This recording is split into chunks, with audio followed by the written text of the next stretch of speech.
Hi everyone, I'm called Rosette Moza and welcome to my presentation whereby I'll be talking about the main tools that are used in the organization when it comes to management. That's basically the function of management and the management style. So welcome and I hope you're going to enjoy. First and foremost, I'm going to help you understand the definition of management, which is the act of engaging with an organization's human talent and its resources to accomplish desired goals and objectives. Uh, a philosopher called Mary Parker also defined it as an art of getting things done through people. So, what are some of the functions of the management? So, first of all, there's planning, which is the first phase and it's basically about deciding what is needed to be done or to happen in the future and generate the plans of action. Some of the examples of activities that are included in planning are determining project requirements, making decision, and creating creation of action plan. The next phase, which is organizing, comprises of implementing a pattern of relationship among the works. It is also about making optimum use of resources required to enable the successful carrying out of plans. So some of the activities that are included in the organizing are designing. You have be having a design of what you're going to do, structuring and coordinating the work and its components. The third phase is called staffing. It's basically uh, in connection with human resource. At this phase, it's more of job analysis, recruitment, or hiring people with necessary skills and for appropriate jobs. There's also provision of facilitating of ongoing trainings. These trainings are going to help these new people that are coming in an organization and know more about the organization, what they're going to be required to do, where the things, where when to use the resources available, and also to produce a good quality work. If necessary, to keep the skills current, it's necessary to keep skills current or update because the employees they will know what to do. So some of the activities involved are recruitment and selection of people or the staff. There's staff orientation, which is done mainly when the staff comes in and they don't know some of the things. So it's the time to help them know what the company is about, its mission and goals. Staff development, performance management, and also separation. Another phase, which is called leading, is about determining what's needed to be done in a situation and getting people to do it. So examples of activities involved is motivation of workers and also giving them support on how they're going to be accomplishing their tasks. Last but not the least is controlling. At this phase, you have to check current outcomes against the forecast plans and making adjustments where necessary so that the all desired goals are achieved. Since you've planned and have an action plan, this is a point where you're going to evaluate your task or your achievements so that you can make some adjustment or some include some of the things that are going to make your goals or your achievement more stronger and and look like the way you desire them to be looking. So examples of activities that are involved in this phase of controlling are establishing of performance standards, comparing actual performance against standards, and also taking corrective action if necessary. So thank you very much on understanding this. I'll take you through the management styles, which are three. And the first one is called directing. This style is basically promoting learning through listening.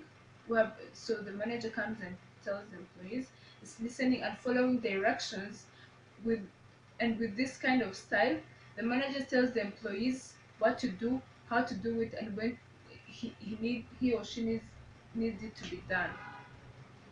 So some of the strength of this management style The manager is able to assign roles and responsibilities, set standards, and also define expectation on particular tasks. This is very important because when you set expectation or standards, it's going to help the employee know what to do, when to do it, and when to deliver the expectations.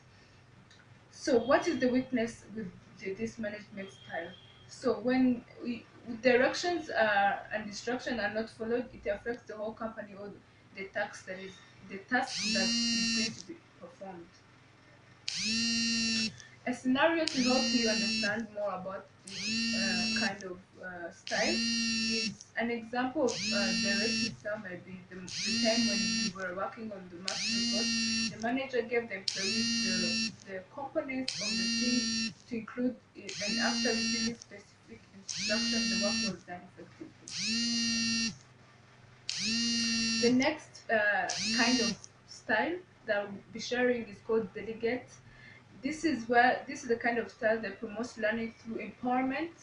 With this style, the manager assigns the task that employees will work on independently with individual or in group. So here is basically the manager comes and talks to the employees, give them authority or power on what they're going to be doing, and the employees they are the one to direct themselves or to remind themselves of on what the task they're given and going to accomplish it.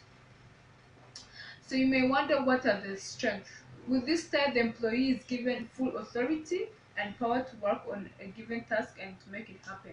So with everyone, when everyone is given responsibility or authority, you feel like you're the one to do that particular thing, even if someone is not around. This is very useful because it creates sense of confidence. Weakness: when the delegate tasks are not followed up, or if the manager does not follow up with the deadlines, most especially long-term projects, they produce poor quality of work. The last but not the least is sorry. I'll go through a scenario to help you understand very well about delegate.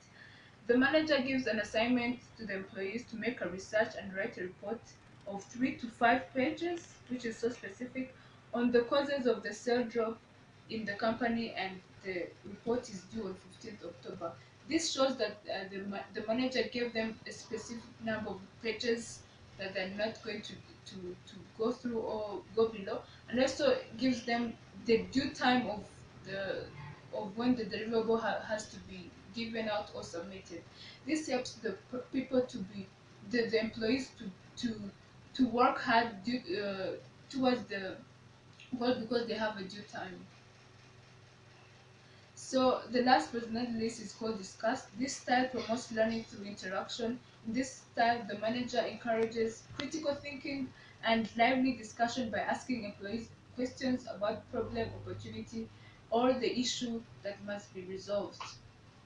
Some of the strengths are include this involve asking questions and letting the employees figure out what to do.